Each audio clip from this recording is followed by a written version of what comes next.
Good afternoon again, everyone. Welcome to another episode of Spilling Tea. I'm your host, Tiffany Daniels. We're going back to the JRC. So, to the disclaimers, if you're unfamiliar with the Stop the Shocks campaign or the campaign against the troubled teen industry, all pertinent links are right there in the description box, including Neuroclastic's article, the one where they interviewed over 800 ABA professionals in regards to the Judge Rotenberg's Educational Center's so-called behavior modification program, the very same article that got so deep under their skin they threatened Neuroclastic with a defamation lawsuit, which means, very obviously, there's something in there that scares them to death.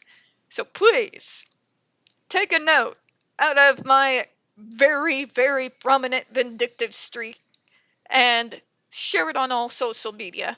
We got a link to their GoFundMe as well, because us advocates, unlike the JRC, do not have access to unlimited money and unlimited resources.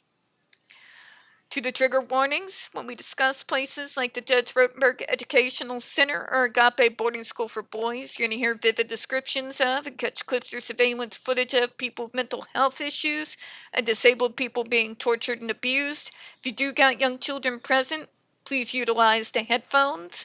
And also, this channel is marked not for kids for a reason. We very obviously use profanity and speak on dark subjects. If your child is 16 and younger and watching, parental supervision is advised. We're going to go with the sentence number one. And I'm sorry, the fact that this was even allowed to happen, first off. And second, that once again, for reasons that completely elude me, the JRC won the lawsuit in spite of how the system is literally set up. We'll get into that rant in a second. Let me first read the sentence to you, right? Okay. Finally, after a successful lawsuit against the district by EL's father and sister, EL was readmitted to JRC on January the 30th, 2018.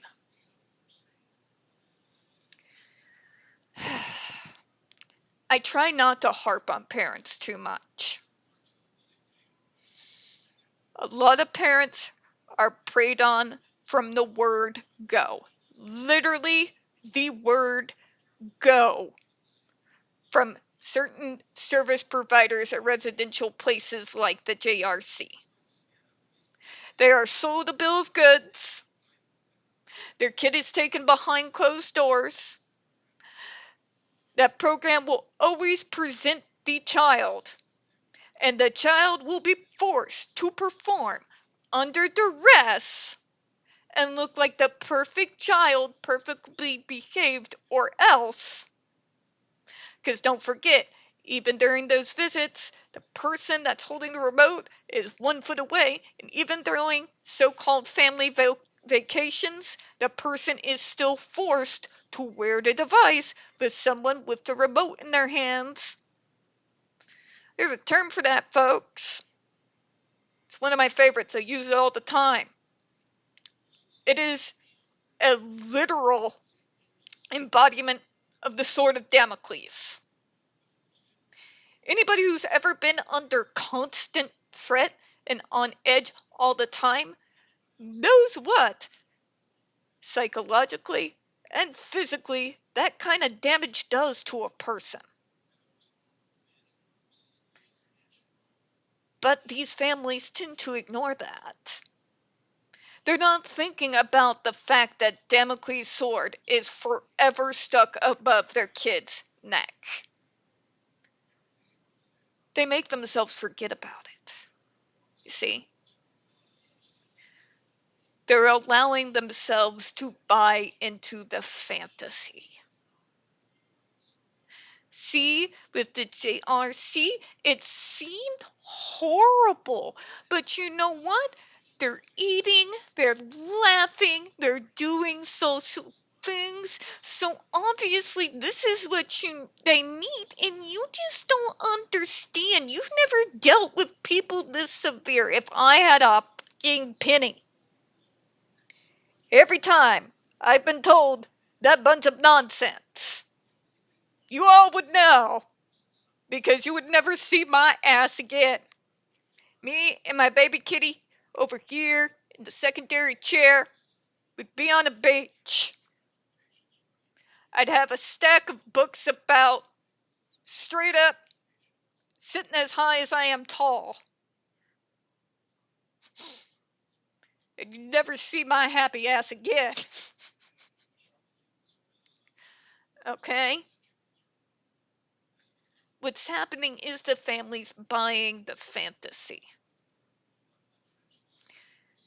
Now, when the perfectly normal procedure that happens to literally every single last one of us who goes into the service system, which means when we hit that age range, we begin the transition over into adult services, adult accommodations, and adult supports, something that is completely normal. This is usually when you find out if the fantasy is real or not. What I mean by that is, in adult services, in a place like they're talking about here, I'm going to probably bet and put money on that though they probably use some of the psychological mindfuckery that ABA is riddled with, that they did not use physical adversives, right? So that means for the first time in decades, literal decades, EL felt the sword of Damocles be lifted up a little bit away from his neck. And just like anybody else who's gone through a traumatic experience, due to the trauma and the psychological damage that comes with it, just like a neurotypical child surviving a similar atmosphere, there's probably going to be some acting out. If we are neurodivergent, and I can speak to this from real life personal experience, those autistic behaviors that were rare or very easily hidden, when I got out from underneath that threat, they became more pronounced, happened more frequently, became more intense, and in some occasions, more life-threatening. That was my response to the trauma. I am going to take an educated guess, although I won't say 100% for sure. That's exactly what EL was going through. But if you think back to that last video, because you've got two different groups that are supposed to be relatively in the same field, but because they're different segments, because they don't talk to each other or interact in any real way, no one probably suggested to the father or the sister that the behaviors that were getting worse because EL was having a trauma response.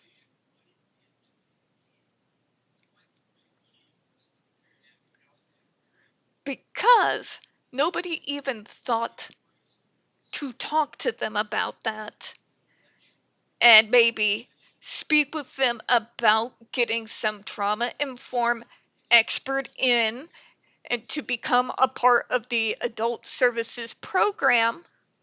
Well, you see, JRC's already fed them this fantasy. They have memories in their head.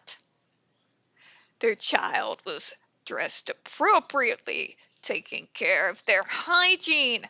They were smiling on cue, going on vacations and all of that when they had the human shock collar on them. And they want that fantasy back.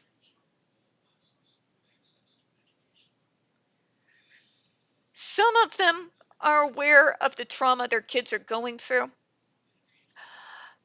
Others believe that it doesn't matter the price that we have to pay as long as everybody else is getting what they want. And there are some parents that cling to that fantasy so hard because it is their shield from being forced to see what their decisions have caused. Now, I'm not going to demonize all parents.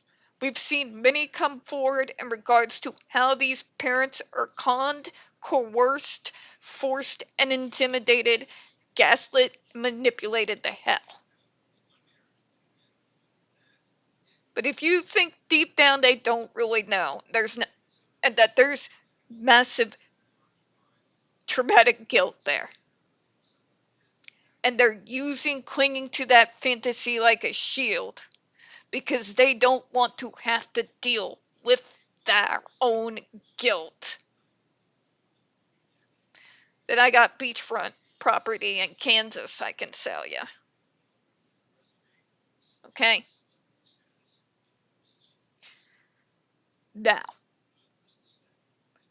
I would love for someone to explain to me, like I am 5 years old, why is it that the JRC, out of all the programs on planet Earth, is somehow always exempt to every single law, every single procedure, every single stereotypical natural transition from different ages within the service system? How do they keep getting away with doing whatever the hell they want, and to hell with the consequences, to hell with the procedure, to hell with doing things correctly, to hell with checks and balances, and they just keep getting away with it endlessly, and nobody at all within our federal government, the Massachusetts state government, or hell, apparently the entirety of the East Coast will continue to let these people do whatever the hell they want. The fact that the JRC overrode a completely different state and said, because of this father and this sister manipulated into this lawsuit and gaslit, I don't doubt it for 2 seconds. If the parents want to argue with me, bring it on. I have 13 years of suppressed call center rage. Make my goddamn day. It doesn't matter. The service system works the way it does, and you transition to different services and supports as you age, because those supports and services are never the same. Service plans and treatment programs has to evolve with your child through age, through the areas where they've gotten stronger, through areas that they no longer need the supports, to new areas where they do. It is constantly evolving, and you people are buying so deep into this fantasy, you are stunting your goddamn child. Stunting them for life. Because you want to cling on to a lie instead of accept your guilt and get the experts in there that can best assist in regards to very obvious behavioral responses to trauma. And why does the JRC continue to get away with literal murder and nobody does anything? It's been over 20 years, folks. 6 kids are dead. They are detaining this student way past where he should have been transferred out for appropriate adult services and supports. They have endless money that nobody knows where the hell it's coming from. Massive power. And we're not talking about a line of schools here. It's a singular school. All of it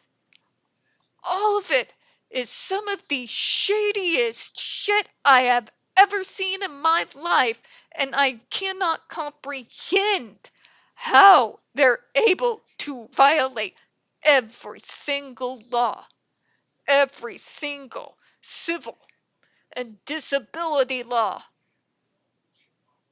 in alphabetical order.